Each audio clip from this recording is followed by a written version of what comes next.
மாமா ஆ இந்த குண்டா வாங்கிக்கிறேன். அது எதுக்குடா? பிரியாணி செய்யறதுக்கு. உங்கள் அம்மாவுக்கு தக்காளி சோறே ஒழுங்காக செய்ய தெரியாது, இதில் பிரியாணி செய்ய போதான் விளங்கிடும். வாங்கிடா. என்னடா டிஃபன் பாக்ஸ்குள்ளே தோசை கரண்டியை நிற்க வச்சு ஏதோ வித்த காமிச்சிட்டு இருக்கான்னு பார்க்குறீங்களா?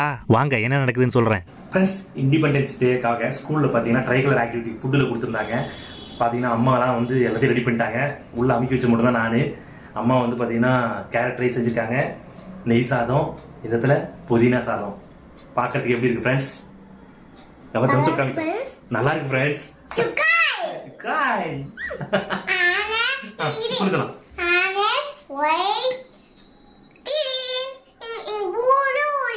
இங்க ப்ளூ சக்கரமா இல்ல,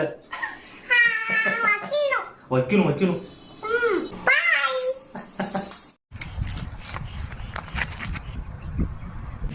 என்ன துரத்தவே இல்லை, கண்ணு தெரியாதோ? பாவம், திரும்ப கொடுத்துருவோம். சாரிங்க, தெரியாமல் பண்ணிட்டேன், மன்னிச்சிருங்க.